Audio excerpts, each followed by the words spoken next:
Welcome to the Deep Dive. We're here to plunge into fascinating topics, cut through the noise, and really arm you with the insights you need. Today, we're journeying into the electrifying world, sometimes, obsessive world of guitar pedals.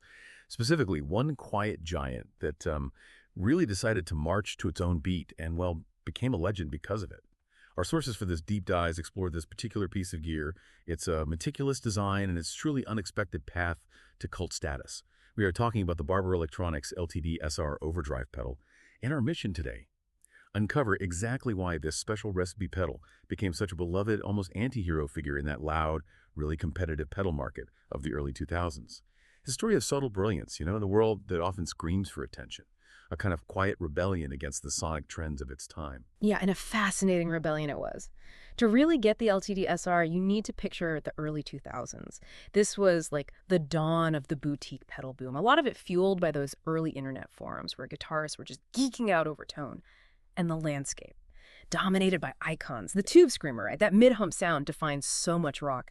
And then the Klon Centaur already getting that mystique. Prices climbing, known for its unique, clean blend.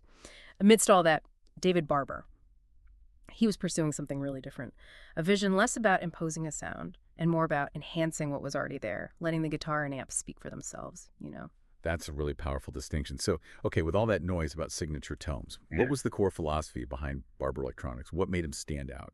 And how did that vision really show up in his pedals, especially this LTDSR? Well, his whole thing was transparent overdrives. From the start, Barber Electronics was about clarity, dynamics, touch sensitivity. That was paramount. The goal was really to avoid adding a strong coloration, a huge contrast to the big pedals of the time. The LTD SR specifically. It wasn't just another pedal, it was a refinement of his earlier LTD. And it was engineered, meticulously, for low to medium gain drive, but with a flat EQ response, which meant it aimed to amplify and add gain, sure, but without fundamentally reshaping the character of your guitar and your amp. Okay, a flat EQ response. Let's unpack that a bit for maybe folks who aren't deep in the tech talk. What does that actually mean for the player? How does it sound different from, I don't know, a pedal with that famous mid-hump? Right, it's really about sonic integrity. When we say flat EQ, it means the pedal isn't really boosting or cutting specific frequencies, bass, mids, treble in a big way, unlike, say, the Tube Screamer, which has that well-known mid-boost that helps guitars slice through a band mix. The LTD-SR was designed to be much more neutral. So if you already loved your guitar and amp tone, that beautiful balanced sound, the LTD-SR would just add the gain, the sustain, letting that character come through. It wasn't imposing its own signature. Think of it like adding a really clear window pane, not a colored filter. Which brings up a really interesting question for you listening. Why would you want an overdrive that doesn't drastically change your sound? I mean, what's the appeal of a pedal that's almost invisible? Seems a bit counterintuitive for an effect, right? But people loved it. It does sound counterintuitive, yeah, but it speaks to this pursuit of tonal purity, Yeah. sonic authenticity. The core idea behind the circuit was that EQ neutrality. It was kind of a what you put in is what you get out, just hotter with more sustain approach. It deliberately avoided the coloration you'd find everywhere else, even the Klon, with its famous clean blend. It still shapes the sound subtly with its own EQ curve and its buffer, the LTD-SR. It was just about unadulterated gain and sustain, preserving your original tone. Enhancement, not transformation. Yeah. That was Barber's quiet rebellion, I think. Not against good tone, but against, prescribed tone. Okay, so with that philosophy clear, let's get practical. Let's look at the actual knobs on the pedal. How did that design thinking translate to the volume, the drive, the tone controls? What did you actually get when you stepped on this thing? Okay, let's break them down. The volume knob first. This thing had seriously high headroom. Headroom is like sonic breathing room, right? So you could crank the output way above your input signal without it getting all distorted or squashed, which made it fantastic purely as a clean boost. You could just push the front end of your amp harder, get natural tube breakup without any pedal grit. It could really make a quiet amp wake up. Yeah, that's huge for a lot of players. Yeah. Pushing a tube amp without messing with its basic sound. Okay, what about the drive control? The drive was beautifully versatile and really responsive to your playing your guitar's volume knob. You could dial it way back for just that subtle edge of breakup feel, where it just starts to get a little hairy. Or you could push it into this really satisfying classic rock crunch, thick, lots of harmonics, but it never got into harsh fuzz territory. Yeah. It always kept its clarity. And the tone control. You might think, given the transparency focus, it would be super powerful or complex. Not really, no. It was actually a very gentle treble control. Barber fine-tuned it just to balance the sound, never introducing harshness, no ice pick highs. It wasn't this big sweeping EQ to totally reshape things. It was more about subtle refinement, helping the pedal sit right in the mix, maybe compensating for a bright amp or a dark one. Refinement, not recreation. So the controls suggest that versatility, but the real magic is usually under the hood, isn't it? Yeah. What specific circuit stuff was going on to deliver that unique sound, that transparency, and that famous amp-like feel? What was different inside? Yeah, this is where it gets really cool, how the elements work together. It used op-amp-based clipping. Now, that's a common foundation. You find it in tons of pedals. But Barber's genius was how he tuned it. See, a lot of op-amp designs can sound a bit harsh, maybe fizzy, especially when you crank the gain. His tuning smoothed out the edges of the distorted waveform. It gave this creamy, almost tube-like breakup, really organic feeling under your fingers, free of that typical transistor grit. And crucially, it also had very low compression. Oh, okay. Why is that important? Well, compression squashes your dynamics, right? Makes quiet notes louder, loud notes quieter, can make things feel a bit flat. Low compression preserves your natural pick attack, the full dynamic range of your playing. The LTD SR, let your playing breathe. Every little nuance came through. But maybe the most celebrated thing and key to its sort of quiet rebellion was its extremely amp-like dynamics. This pedal seriously rewarded players who worked their guitar's volume knob. You could roll back your guitar volume, and it would clean up beautifully. Crank the volume, and it pushed the pedal and your amp harder. Just like interacting with a great tube amp, it blurred that line between amp breakup and pedal drive. That responsiveness, that connection to your playing, it felt incredibly natural. That phrase, amp-like dynamics, gets thrown around a lot. Hmm. But what made the LTD SR really earn it? Was it just the low compression or something else? It was definitely a combination, but yeah, the low compression was massive. Many drives just kind of chop the top off the signal wave to make distortion, which can sound, well, artificial.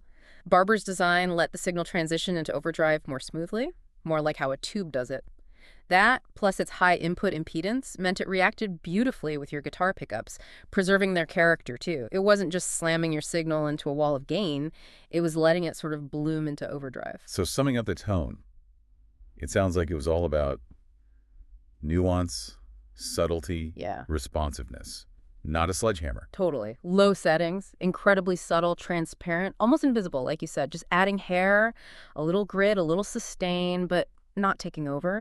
And that clean boost capability was a huge draw. People used it for always-on tone sweetening, just adding a bit of presence and body without noticeable dirt. It also got this reputation as a perfect stacker, meaning it played really well with other drive pedals. Put it before or after another drive, and it would enhance it, make it sound better, without totally dominating or messing up its character. It let the other pedals shine too. A real team player on the pedal board. That is pretty unique, especially when so many pedals try to be the sound. Okay, let's trace its journey. From launch to, well, cult status. It started with the original LTD, early 2000s. That's right. The original LTD popped up early 2000s, already getting buzz for transparency and dynamics, especially on those early gear forums. But it was the LTD SR, the special recipe, that really hit the sweet spot when it came out mid-2000s. Barber tweaked it specifically for better low-end balance, broader appeal, made it work better with more rigs, more styles.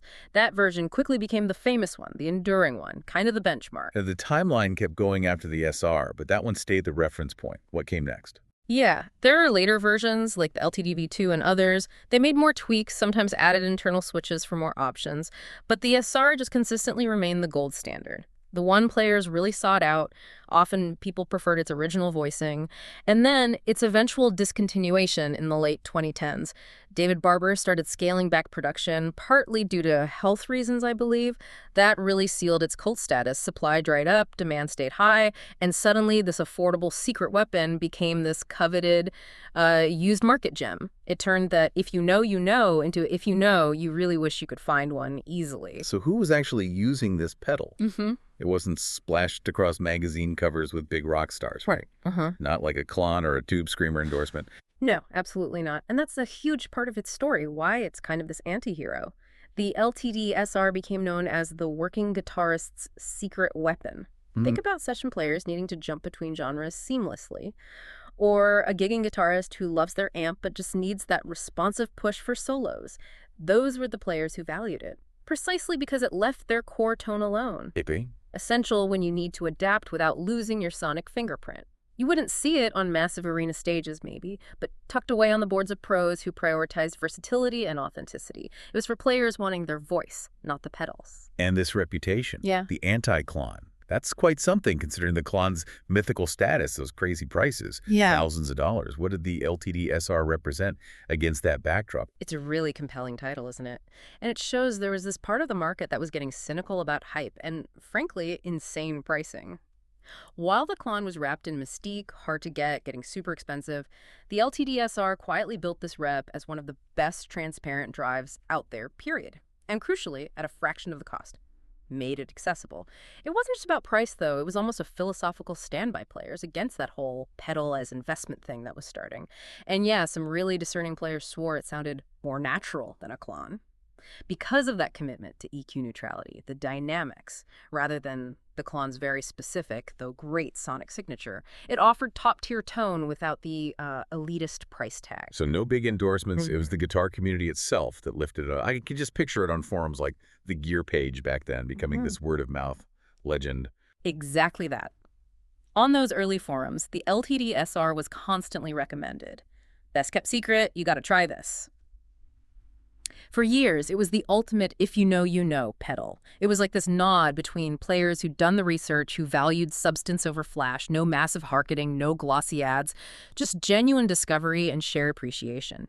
It fostered this real sense of community among those who got its understated brilliance. And connecting that to the bigger picture, Ugh. it really underscores its underdog status, doesn't it? It's such a powerful counterstory to the idea that the loudest, most expensive celebrity-backed gear is automatically the best. It absolutely is. Unlike pedals famous because of huge stars or huge ad budgets, the LTD SR's fame was purely organic, word of mouth. And paradoxically, that's what gave it this deeper, more authentic cult appeal. Its legend wasn't manufactured, it was earned. One happy guitarist at a time. It became a symbol of discerning taste, a quiet rebellion against the hype machine.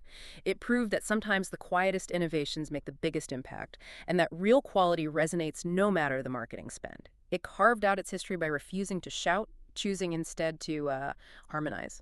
So looking back, the Barber LTD SR really is a standout, a true boutique classic. It found this incredibly unique space by prioritizing transparency, dynamics, that amp-like feel. Instead of adding a strong color, it became this trusted tool for those of you wanting to enhance your core tone, letting your guitar and amp lead, not just reshaping everything. And even now, though discontinued, it's rightly mentioned alongside other revered transparent drives, the Klon, the Timmy. Proof that subtlety can absolutely achieve legendary status. Which leaves us with a really interesting thought for you to mull over. In this music world that's often obsessed with signature sounds, vintage replicas, the newest sonic trend, what does the enduring love for a truly transparent pedal like the Barber LTD SR tell you about the real quest for authentic tone? Is the ultimate goal always to add character, to find a new voice? Or is it sometimes about finding the tools that simply let your own unique character, your playing, your voice, shine through with total clarity and conviction? Something to think about.